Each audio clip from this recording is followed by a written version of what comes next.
Assalamualaikum warahmatullahi wabarakatuh. Alhamdulillah sekarang ini kita sudah bisa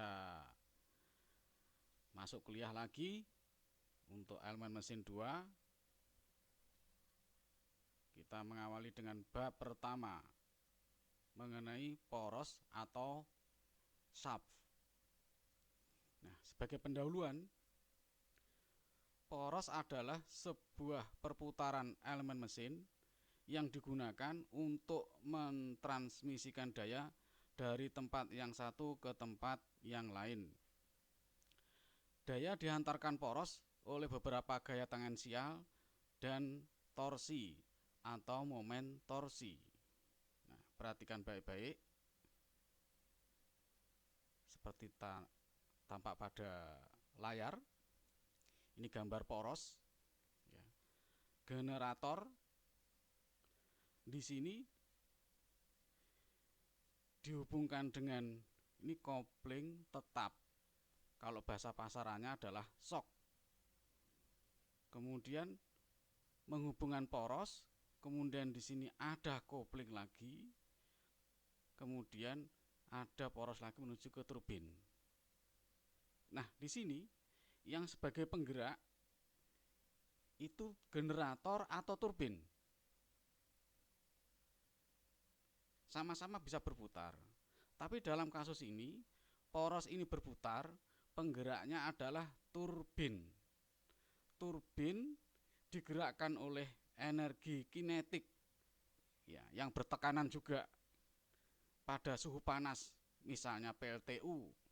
Itu turbin ini ada uap panas dari ketel, kemudian menggerakkan sudu-sudu di sini ya, berputar energi kinetik, menghasilkan energi mekanik yang terhubung oleh poros, kemudian menggerakkan medan magnet yang ada di generator sehingga menghasilkan energi listrik. Nah, di sini ada setrum listrik. Kemudian tadi disebutkan ada gaya tangensial. Gaya tangensial di sini adalah tegak lurus dengan ya, titik pusat sumbu daripada poros itu. Ya. Garis radial dengan tangensial. Gaya-gaya tangensial ini menghasilkan torsi. Nah, di sini tadi disebutkan. Kemudian untuk memindahkan daya dari poros yang satu ke poros yang lain diperlukan alat transmisi. Transmisi daya yaitu seperti pule, roda gigi, dan lain-lain. Kalau misalnya pule seperti apa? Alat apa? Yang kita jumpai di pinggir jalan itu ada pule pada kompresor pompa angin, pule pada alat gilingan tebu. Kemudian di sini ada juga roda gigi atau rantai, roda gigi dan rantai, sproket atau roda gigi langsung. Yang roda gigi itu dari engine-nya sepeda motor itu digerakkan melalui transmisi roda gigi, kemudian ada juga rantai dan sebagainya, banyak alat transmisi daya. Nah, alat transmisi daya ini memberikan gaya-gaya yang dapat mengakibatkan bending pada poros. Dengan kata lain, sebuah poros digunakan untuk mentransmisi torsi dan momen bending.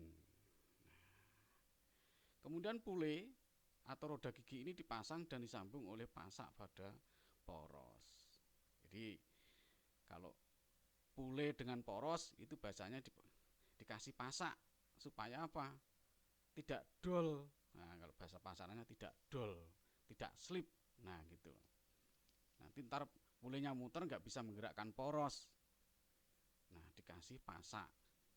Tapi yang umum untuk daya yang kecil-kecil itu biasanya pakai penguncinya itu nggak pakai pasak tapi pakai baut. Nah, itu.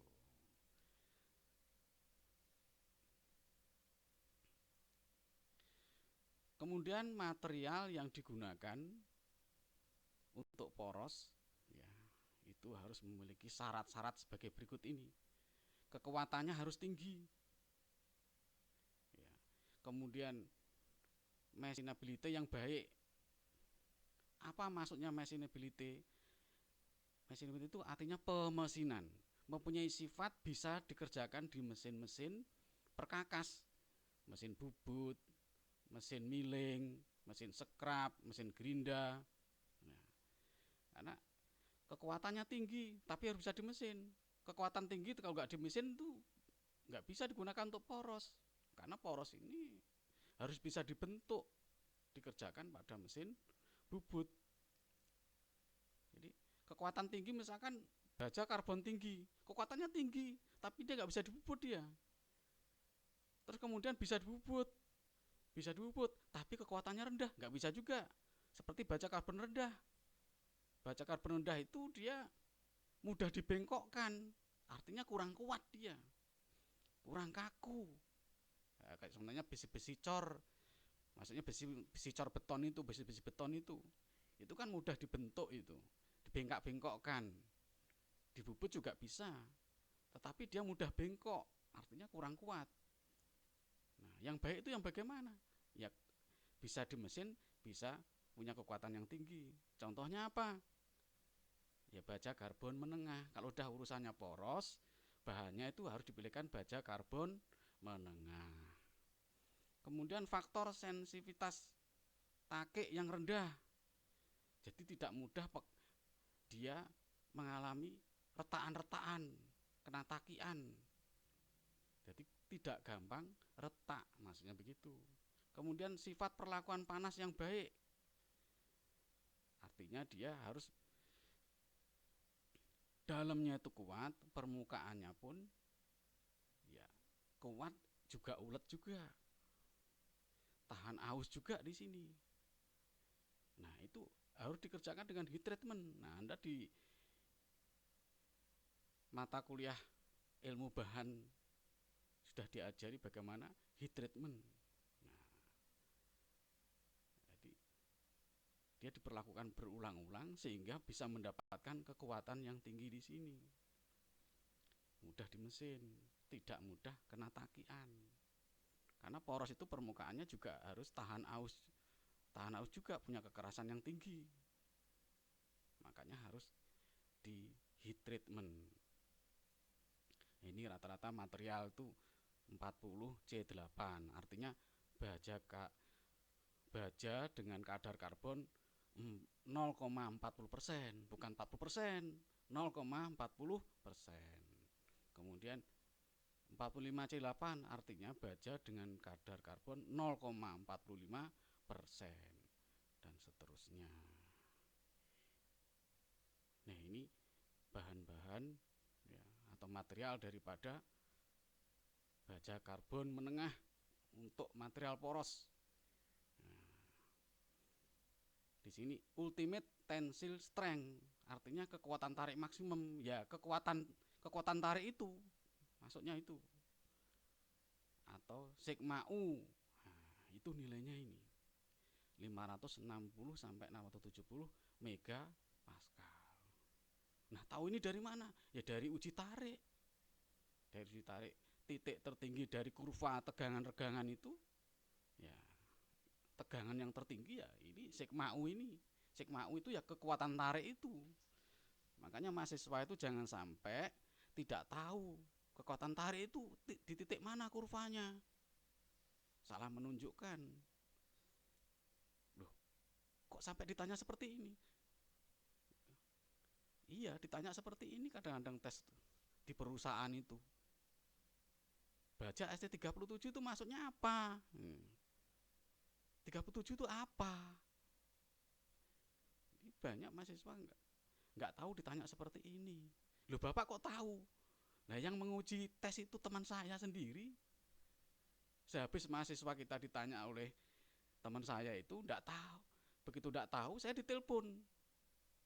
Nah makanya saya menyampaikan seperti ini, diingat-ingat sigma U itu ya kekuatan tarik itu. Kemudian yield strength itu sigma Y. Ya, kekuatan yield atau kekuatan pada titik luluh. Nah, itu nilainya sekian. Nah, itu. Loh Pak, Untuk apa ini ya? Ini data-datanya semua dikasih tahu. Ini data-data yang penting ini. Makanya kegunaannya itu sebenarnya ada di elemen mesin 1. Sigma U itu untuk apa? Sigma Y itu untuk apa? Dan seterusnya. Nah, ini poros ini ya produksi dengan metal forming, pembentukan logam dengan pengerolan panas. Artinya materialnya itu dipanaskan dulu dalam dapur pada suhu sekitar 1200 ya, pada suhu austenit itu. Nah, itu. Ada juga dikerjakan dengan cold drawing, pengerjaan dingin. Kemudian bisa juga dengan mesin bubut. Tapi ini mesin bubut ini yang terakhir. Setelah itu gerinda, finishingnya. Semuanya ya dengan setelah keluar dari pengeluaran panas, ya akhir-akhirnya harus melalui finishing di mesin bubut dan mesin gerinda. Dan seterusnya. Kemudian jenis poros ada 2 macam. Ini mahasiswa nanti belajar sendiri karena PDF-nya atau Word-nya saya kasih. Nah, jenis poros ada 2 macam. Yang pertama poros transmisi. Jadi poros itu fungsinya untuk mentransmisikan daya ya dari penggerak atau motor listrik ke mesin yang digerakkan. Misalnya gilingan-gilingan itu. Nah, kalau di pinggir jalan nggak punya listrik, ya penggeraknya itu mesin bensin itu. Ya, mesin bensin menggerakkan gilingan tebu itu. Dan banyak lagi. Kemudian poros mesin. Nah, ini di sini poros dirakit menjadi satu kesatuan dari bagian mesin itu sendiri. Seperti poros engkol. Nah, itu poros engkol ya, yang ada di sepeda motor atau J-engine. Anda kan nggak bisa melihat mana porosnya, karena porosnya sudah menjadi satu kesatuan dengan mesin. Ya, tuh. Kemudian tegangan dalam poros. Nah, tegangan dalam poros itu ada bermacam-macam. Ada tegangan geser akibat transmisi torsi. Jadi kalau suatu poros itu dipuntir atau kena momen torsi, diputar oleh penggerak, maka pada bagian-bagian batang poros itu ya mengalami tegangan geser. Lalu bagaimana poros itu jika ya, mengalami tegangan bending? Nah, ini akibat dari apa? Ya, tegangan bending itu bisa tarik dan tekan. Ya karena dalam poros itu mengalami momen bending. Terus kemudian bisa juga poros ini mengalami kedua-duanya, kombinasi antara tegangan bending dan tegangan geser atau beban torsional. Dan biasanya yang umum itu yang nomor 3 ini malahan. Yang 3 ini. Karena poros dalam mesin ini di samping dia berputar, itu juga mengalami bending. Ya misalkan ya gilingan poros pada gilingan tebunya itu. Gilingan tebu di pinggir jalan itu kan dia mengalami gilingan yang bagian tengahnya kalau dimasukkan tebu, diperas air tebunya itu di tengah itu kan mengalami tegangan dia. Nah, tebu itu kerasnya tebu itu bisa diperas menjadi pipih bentuknya, tipis-tipis itu kan dia memberikan gaya kepada bagian tengah daripada gilingan itu. Nah, itu mengalami bending itu. Dan seterusnya, ini bisa dipelajari sendiri. Kemudian tadi disebutkan untuk apa ada sigma U, untuk apa ada sigma Y. Nah, tegangan elastis itu sigma Y, sigma U. Makanya data tadi itu dikasih tahu semua. Sebenarnya di elemen mesin 1 sudah dibahas, tapi di sini diulang lagi. Nah, tegangan tarik yang diizinkan itu 60% daripada sigma Z. Tapi nggak boleh lebih daripada 36% sigma U atau kekuatan tarik. Nah, di sini. Nah, makanya menjadi satu tabel yang berpasangan. Kalau suatu material diuji itu yang ditampilkan itu berpasangan, kekuatan tarik atau sigma U-nya dan kekuatan yield atau di sini sigma L, artinya elastis. Ada juga buku lain itu sigma Y. Nah, Anda jangan dibingungkan, Pak kok beda-beda? Ya beda-beda lah. Pengarangnya beda, otomatis gaya atau notasi-notasi atau variabel yang mau ditunjukkan beda-beda. Kalau Anda menjumpai gaya di buku yang satu itu disimbolkan huruf F, di tempat lain ada juga huruf P. Nah, ada juga di tempat lain hurufnya beda lagi. Nah, kita ini sebagai orang yang menuntut ilmu ini ya sudah, kita terima apa adanya saja. Dokter saja itu beda-beda kok. Kita datang ke dokter yang satu, kita sama-sama sakit flu, obatnya dikasih Mexagrip misalnya. Ke dokter lain dikasih paracetamol. Ke dokter yang ketiga dikasih obat yang lain-lain. Ya sah-sah saja. Itu secara akademik bisa diterima. Kemudian berikutnya, poros yang hanya menerima puntir saja. Nah, ini sebenarnya kalau poros hanya menerima puntir saja ini sebenarnya sesuatu yang ya kasusnya sangat sedikit. Kenapa diurai di sini? Ya untuk secara akademik, secara ilmiah ini bisa diurai satu-satu. Kadang poros hanya menerima bending saja. Lah poros ini kan sebenarnya kan berputar, kok hanya bending saja. Berarti kan poros yang diem menerima beban gitu aja. Di tengahnya atau di pinggirnya ada gaya sehingga di situ menghasilkan tegangan bending, ada tarik, ada tekan. Padahal poros itu biasanya ya berputar, ya menerima bending. Nah, ini secara ilmiah ini diurai satu persatu sehingga nanti digabungkan kalau kombinasi. Nah, di sini ada hubungan torsi ya, dibagi dengan momen inersia polar J, torsinya itu T ya, sama dengan to tegangan geser dibagi dengan R. Nah, di sini semua ada penjelasannya. R di sini adalah jarak dari sumbu netral atau setengah diameternya. Jarak dari sumbu netral poros itu ke permukaan daripada poros. Nah, itu. Kemudian kalau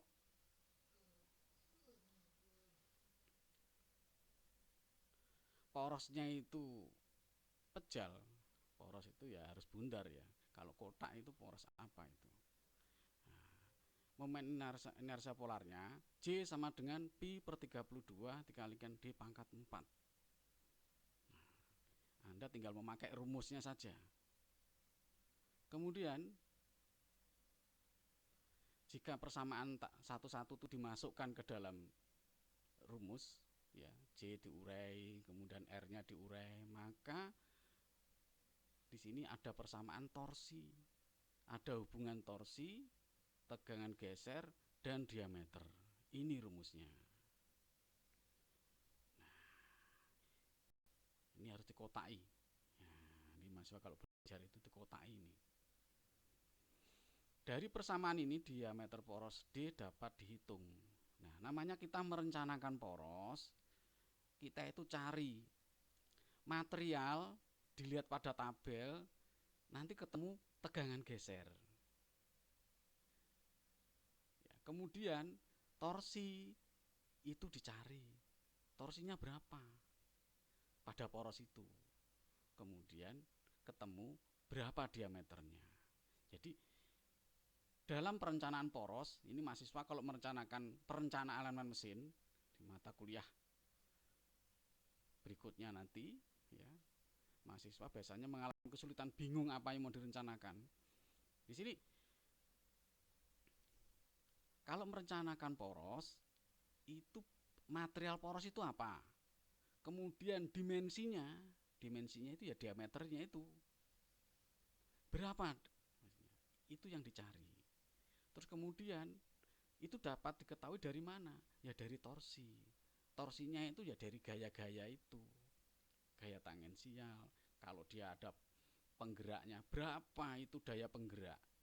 Nah, daya penggerak ya dibagi dengan putaran ketemu torsi. Nah, kan ada rumusnya itu. Nah, sudah, kalau ketemu torsinya, materialnya masih. Kalau kita membuat poros kan kita pergi ke toko mencari poros yang besi as, ya bilang besi as. Nah, besi as itu baja karbon menengah itu berapa kekuatannya? Nah, kita cari, kita ukur kekuatannya, ketemu di sini. Nah, itu kalau perencanaan mesin. Kalau sekarang kuliah elemen mesin ini gampang, torsinya dicari, tegangan gesernya ini sudah dikasih tahu dalam soal. Nah, akhirnya ketemu di sini diameternya, dicari ketemu. Kalau torsinya dikasih tahu, kemudian tegangan gesernya juga sudah dikasih tahu, semuanya dikasih tahu, nah D-nya otomatis ketemu.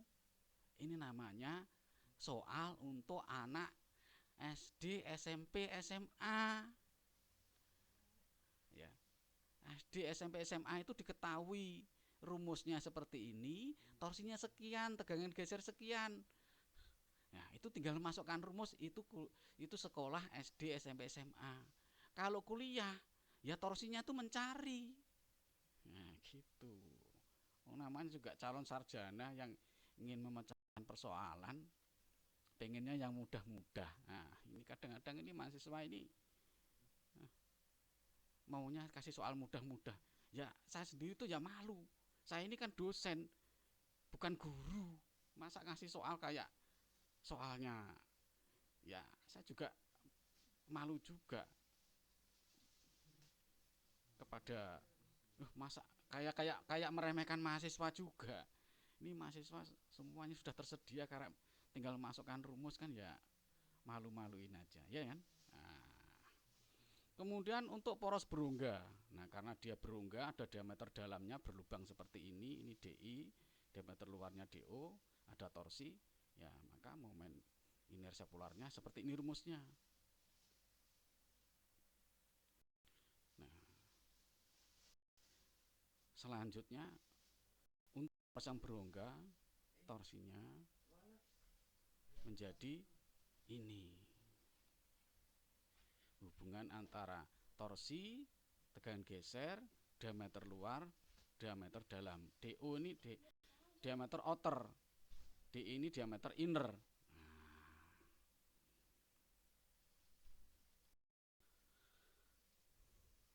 Dan seterusnya. Ini contoh soal mahasiswa bisa belajar sendiri, ya, belajar sendiri, ya, bisa belajar sendiri supaya lebih ringkas pertemuan secara online ini. Kemudian sebab berikutnya poros yang hanya menerima bending saja. Nah, ini kalau menerima bending saja maka permukaan daripada poros itu ya mengalami tegangan tarik dan tegangan tekan. Nah, itu hubungannya antara momen, inersia, tegangan bending dan Y. Y itu apa di sini? Jarak dari sumbu netra ke permukaan luar poros. Ya, sama dengan R juga ini. Sama dengan R juga. Kan, kalau dia ini penampangnya itu bundar atau bulat, lingkaran. Tapi kalau kotak ya apakah persegi, kubus sama persegi. Nah, itu. Kalau dia porosnya itu bundar, maka I-nya itu sama dengan ini, dipengaruhi oleh diameter. Y-nya itu D/2, ya sama dengan R tadi. Sehingga rumus daripada momen bending ya, itu menjadi ini. M sama dengan pi per 32 kali sigma B kali D pangkat 3. Nah, hubungan antara momen, tegangan bending, dan diameter. Kalau poros itu menerima bending saja, maka setelah gaya-gaya yang bekerja pada poros itu bisa diketahui momen bendingnya yang terbesar, kemudian sigma B ini didapatkan dari material, ya, pokoknya sigma itu dapatkan dari material. Nah, kemudian diketahui, ya baru bisa dicari berapa diameternya. Nah, gitu. Jadi perencanaan poros itu ya mencari sendiri materialnya apa, material porosnya. Nah, kita milih sendiri. Terus momennya itu dihitung, kemudian baru ketemu diameternya. Sekarang kalau porosnya berunggah, kalau ini tadi yang pejal, ini rumusnya. Singkatnya langsung ke persamaan. Nah, ini hingga momennya itu sama dengan ini.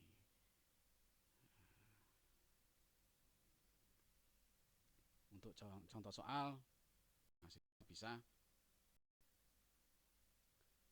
belajar sendiri. Nanti contoh soal yang sulit saja yang akan saya jelaskan. Kalau sederhana begini, cukuplah mahasiswa belajar sendiri.